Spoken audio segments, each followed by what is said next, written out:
Vamos às ruas. A Joyce DeWitt tem informações direto das ruas aqui no nosso programa. Joyce, você tem um assunto importante aqui para nossa audiência. Pois não, Joyce?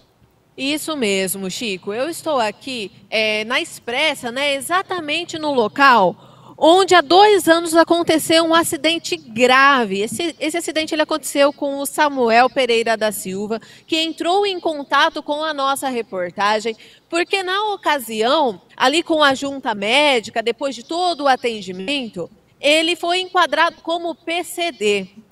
Após isso, ele descobriu que ali o condutor do veículo que colidiu com ele, né? Ele estava de moto, uma picape que colidiu com ele, era de uma empresa de Ribeirão Preto, e ele entrou com uma ação para poder aí ter aí a tomar as providências, né? Inclusive, esse condutor teria dito à polícia que quem estava errado era o Samuel.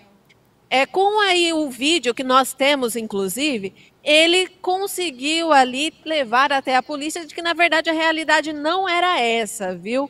Mas quem vai contar um pouquinho a respeito disso é justamente o Samuel. Por quê? Porque lá em Ribeirão Preto, o laudo é que ele não teve lesão nenhuma e que ele não é PCD. Então, ele está quase para perder essa ação, Chico. E ele buscou o nosso programa justamente porque procura por justiça. No ano de 2022, no dia 3 de março de 2022, eu estava me deslocando até a faculdade Uniara, né, onde eu cursava o curso de Engenharia de Produção, e a outra parte envolvida no acidente veio na rotatória ali da loja do mecânico. Ele estava vindo sentido São José para adentrar a via expressa, aonde ele avançou o sinal de pare, obstruindo a via onde eu vinha de motocicleta, e a hora que ele me viu, ele freou. No que ele freou, eu colidi no veículo dele, e na batida eu vinha fraturar o meu fêmur, desloquei o braço e tive uma vértebra da coluna lesionada. Então, nós estava bem próximo à base ali da onde ficam as ambulâncias no Melhado. A ambulância me pegou, me levou, ele ficou sozinho quando a polícia militar chegou.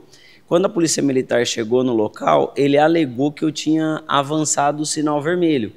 E aí depois eu consegui o vídeo do acidente, onde demonstra que ele avançou a placa de pare, né, e obstruiu a via. E com isso, ele estava a serviço de uma empresa, onde essa empresa é sediada em Ribeirão Preto. Quando o juiz pediu para mim fazer a perícia no IMESC, a unidade mais próxima da nossa região do IMESC fica sediada em Ribeirão Preto. E eu fui até Ribeirão Preto, fiz a perícia, passei por todos os exames com o médico de lá, e por incrível que pareça, o laudo demorou mais de 9 meses para ser elaborado. E depois de 9 meses ele elaborou o laudo dizendo que eu não tinha sequela nenhuma, que eu não tinha nenhum problema recorrente ao acidente. E aí eu fui atrás do meu médico, conversei com o grupo de advogados que está cuidando do meu caso, e o meu médico me enquadrou como PCD. Passei pela Aldefa, que é um segundo órgão que fez todo o processo de investigação. Eu tenho um laudo onde eu fui laudado como PCD. Dentro da empresa onde eu trabalho, passei pela junta médica da empresa. A junta médica viu que eu realmente me enquadrava, eu não consigo mais exercer a função que eu fazia antigamente. Eu era classificado como, eu tinha certificação NR33, NR35, que é espaço confinado e trabalho em altura. Eu perdi as minhas certificações por causa da lesão que eu tenho, que é próximo do quadril, e o Ministério do Trabalho entendeu e eu fui enquadrado. Então, é muito estranho todos os órgãos estarem conversando e o laudo do perito ser desfavorável, entende? Então, essa empresa é uma empresa de muito nome, é uma empresa que tem muita força, inclusive dentro dos poderes, e então hoje teoricamente, a ação foi favorável em partes para mim, porque o acidente existe, o fato existe. Mas quando tem que classificar o grau da minha lesão, foi 100% desfavorável.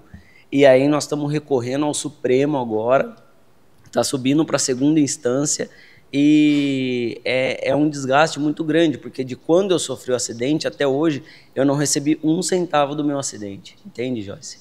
Samuel, qual que é o questionamento com tudo isso? O que te deixa mais indignado, né? Em que o programa poderia ajudar? Assim, Joyce, eu não busco vingança, eu busco justiça. Eu acho que o que eu sempre zelei na minha vida, os meus princípios, é a gente ser justo. O nosso princípio é a justiça, é o nosso caráter e é a nossa justiça. E o sentimento que eu tenho hoje é de estar sendo injustiçado. É isso.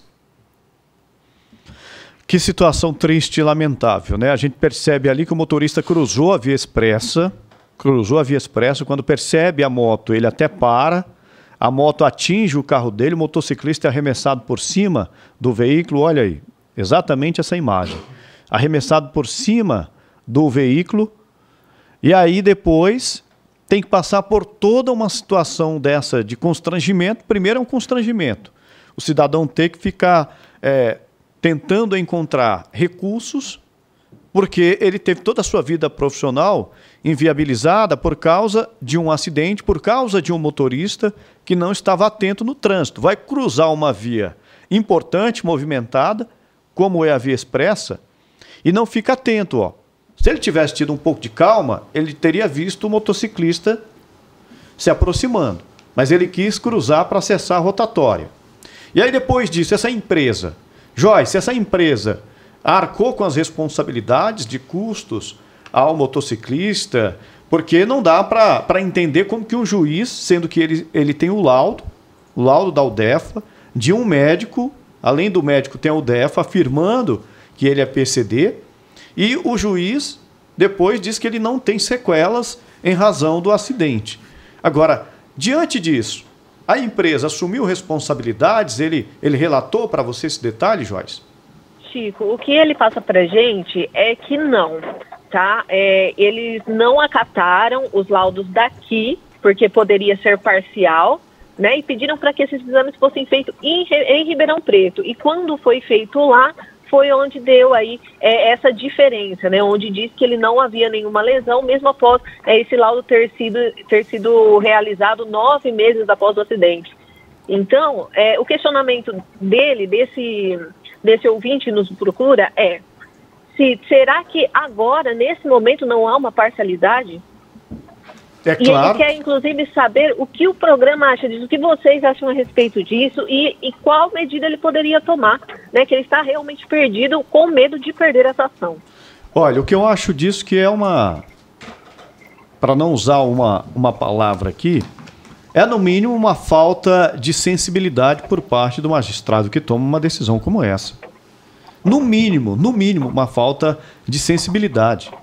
Porque o cidadão, ele relatou que teve a sua carreira profissional, que tinha ali alguns registros para trabalhar em altura e que agora foi desclassificado nessa área técnica e que, inclusive, ele tem sequelas em razão do acidente.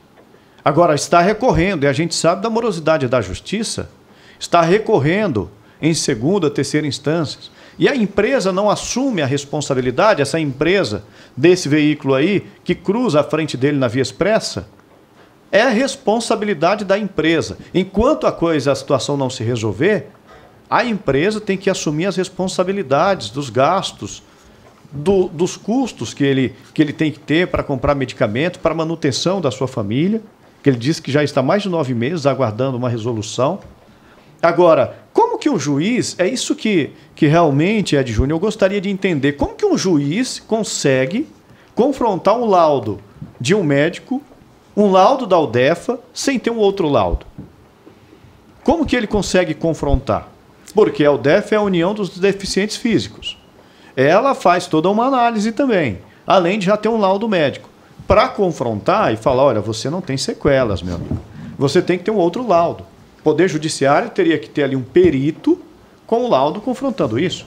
Isso, e além de tudo, né, Chico, como eles desconfiaram, entre aspas, né, pediram esse outro laudo, porque segundo o que o denunciante ele fala, houve uma desconfiança, Mari, de que o laudo daqui seria parcial.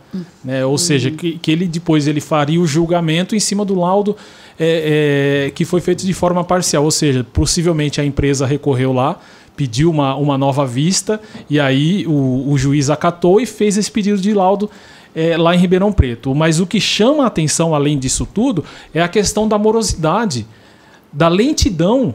Quando que foi o acidente? Olha o tempo todo que o paciente, que esse rapaz, ele está passando por essa situação. E ele se vê agora numa condição que ele está dizendo ali, ó, a possibilidade que ele está vislumbrando, que claro que possivelmente o advogado dele conversando com ele, olha, a chance de conseguir provar isso é muito pequeno, porque ele vai olhando o andamento ali do processo e vai vendo todas as decisões, Rodolfo, que têm sido tomadas até então. Então, assim, a chance que ele vislumbra é pequena, claro, com o apoio do advogado dele, que vai se perceber nessa situação.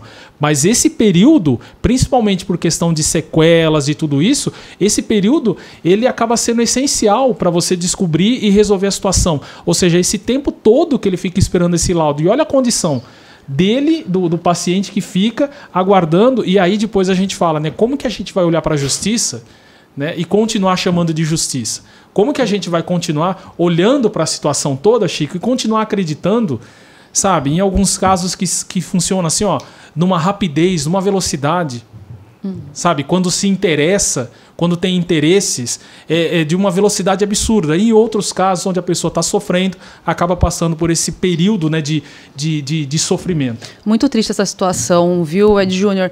E para quem nos acompanha por imagens, a imagem do vídeo aqui do acidente é chocante, né? Ele vem ali, né, numa velocidade razoável, colide contra o carro, cai do outro lado. É uma imagem realmente bastante chocante. E ele tem muitas provas, né, do ocorrido. Tem esse vídeo, tem os laudos, né? Tem tudo ali esclarecido. Obviamente não era para isso acontecer. Mas o pior de tudo é ele perder a capacidade produtiva.